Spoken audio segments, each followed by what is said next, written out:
Пятничный день. Завершение трудовой недели и, само собой, люди в предвкушении выходных позволяют себе расслабиться. А вот у сотрудников госавтоинспекции именно пятница проходит в ударном режиме. 10 человек личного состава отдела ГИБДД по Сибаю выезжают на дороги города и пресекают нарушения недобросовестных водителей. На очередное такое дежурство наша съемочная группа отправилась вместе с сотрудниками правопорядка. Несколько экипажей выбирают разные маршруты. Мы с одним из них остановились на дороге, ведущей в поселке Золото и Аркаим. В народе именно эта проезжая часть именуется Пьяной. Видимо, здесь пролегает та самая тропа, где можно проскочить незаметно для назойливого патруля. Обычные и, можно сказать, рутинные проверки документов. Нарушений нет. Как вдруг, в ответ на очередное требование инспектора остановиться, водитель белой Нексии выжимает педаль газа в пол и мчится прочь от дежурного экипажа. Ползык 70-й. Преследуем автомашину белой Нексии серебристого цвета. Вот она, погоня, как в лучших традициях зарубежных боевиков. Одно радует – без перестрелки. Тем временем на требование остановиться горе-водитель лишь сильнее жмет на педаль газа, еле уворачиваясь от столкновения с другой патрульной машиной. Куда едет он? На Матросова. Белый какой? Вот от Нексии? Да, белый.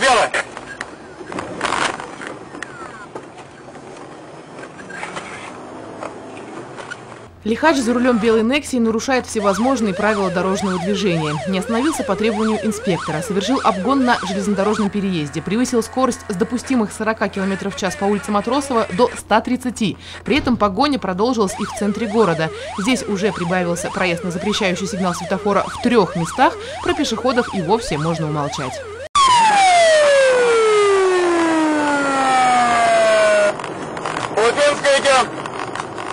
Результат погони не заставил себя долго ждать. Водитель влетел в закрытые ворота, выбежал из машины и закрылся в собственном доме. Как выяснилось позже, в момент погони в машине находилась женщина с ребенком. Горе-водитель подрабатывал в одном из городских такси.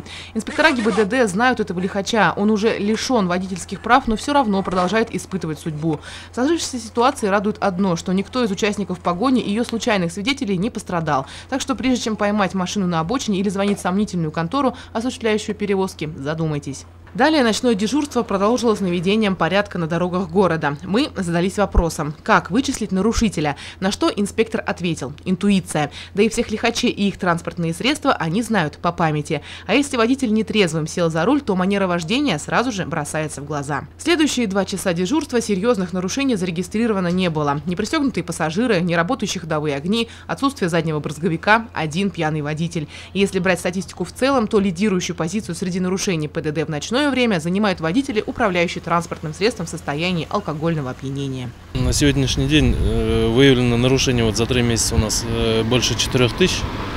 ДТП в этом году выявлено 320 за 3 месяца. По сравнению с прошлым годом это где-то порядка на 80 случаев меньше. То есть количество ДТП с механикой снизилось. ДТП с пострадавшими, к сожалению, остается также на уровне с прошлым годом. Единственное, уменьшилось количество пострадавших людей в этих ДТП. Что касается дней недели, то у инспекторов есть и своя статистика. В основном больше всего нарушений приходится на выходные дни. А вот рассказы, что люди в погонах берут взятки за нарушения, ничем не подкреплены. Сейчас такого нет. Люди успокоились уже, потому что уже и по телевидению, и в газете выходили статьи. За прошлый год где-то 6 человек оформлено задачу взятки должностному лицу. Поэтому люди уже об этом знают и сейчас не предлагают уже больше. Поменяв место дислокации, сотрудники останавливают очередного нарушителя. На этот раз проверяют тонировку. Как показал прибор, видимость составляет лишь 5%. А значит, владельцу авто грозит штраф 500 рублей. Затонированные стекла, как получается, превышает допустимую норму. Насколько превышает? На 70%. У меня 5% просвета. А зачем вы так затонировались? Хорошо же. Не видно же ничего ночью. Видать. Почему не видать? Где фонарей нет, там не видать, а где фонари есть, там все видать. Завтра с утра устранять, а потом перетонироваться на допустимую норму. Все равно будет стоять. Конечно. Как без этого?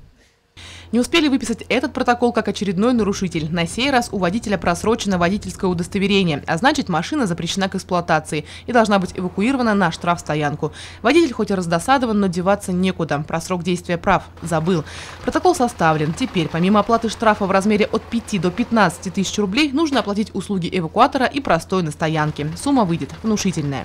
В одной из социальных сетей организована группа «Поста.нет», где водители из чувства солидарности сообщают, где в данный момент находится дежурный экипаж. С одной стороны, неплохо, когда автовладельцы объединяются и общаются, лишь бы это не выливалось в банальное оскорбление сотрудников ГИБДД. Это их работа. И проведя с ними 4 часа на дежурстве ночью в довольно некомфортных ветреных условиях, начинаешь понимать, что соблюдение правил дорожного движения нужно прежде всего не им, людям в форме, а вам, уважаемые водители. Елена Афанасьева, Руслан Кравцов, Любовь Карпова, телекомпания СТВ.